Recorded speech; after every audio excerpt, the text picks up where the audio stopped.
الحمد لله والصلاة والسلام على رسول الله. قال الله تعالى: لقد كان لكم في رسول الله أسوة حسنة. برادران اسلام، دینی اور ملی بھائیوں، دوستوں اور ساتھیوں، نماز کا مسئلہ بڑا ہی اہم ہے.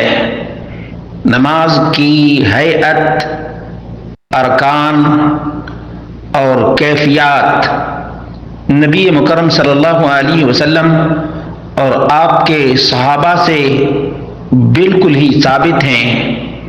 اس کے باوجود بعض لوگ آنا کانی کرتے ہیں اور اپنی منمانی بھی کرتے ہیں. خاص طور سے علماء احناف بہت ہی زیادہ اس سلسلے میں دھاندلی کرتے ہیں.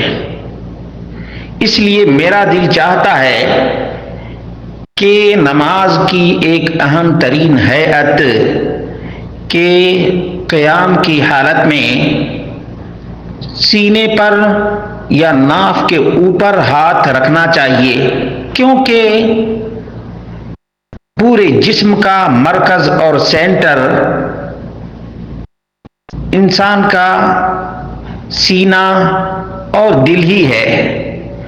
اور جب بھی کوئی اہم ترین بات پیش کرنے لگتا ہے تو اپنا ہاتھ ناف کے اوپر ہی رکھتا ہے، ناف کے نیچے کوئی نہیں رکھتا. اس لیے کہ ناف کے نیچے ہاتھ رکھنا بے ادبی کے زمرے میں ہے، بے ادبی کے زمرے میں.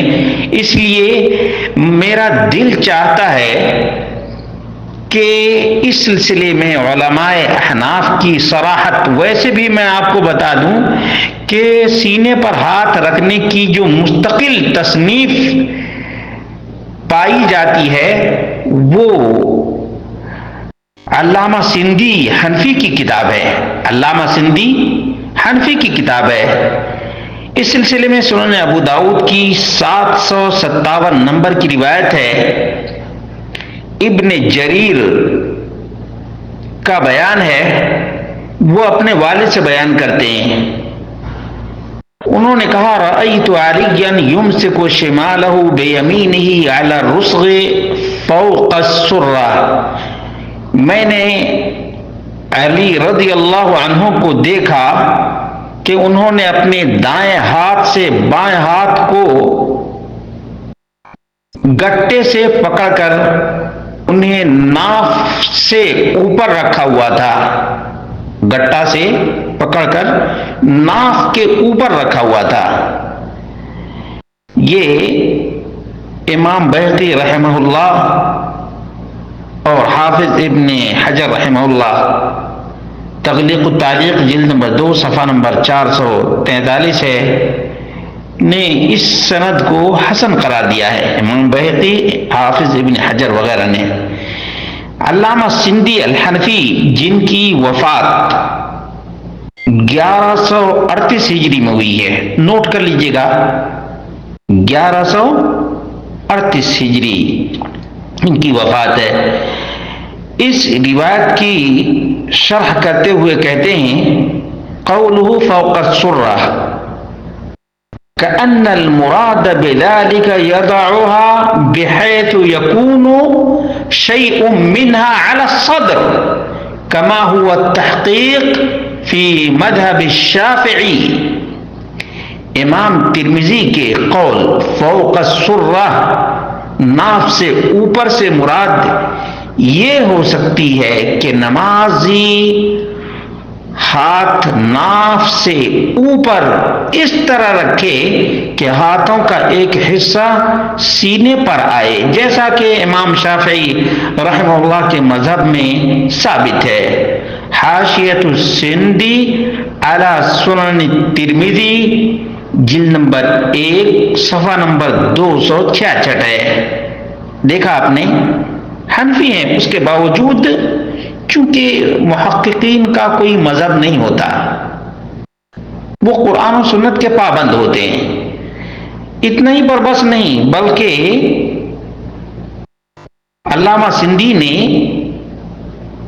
مزید لکھا ہے قال المولا اللہ داد الہندی من علمائنا فی شرع الہدایہ، او ہدایت کی شرح میں بھی یہ بات آئی ہے اذا کان حدیث وضع الیدین تحت السرہ ضعیفا ومعارضا بحدیث علی یجب ان یعمل بحدیث وائل۔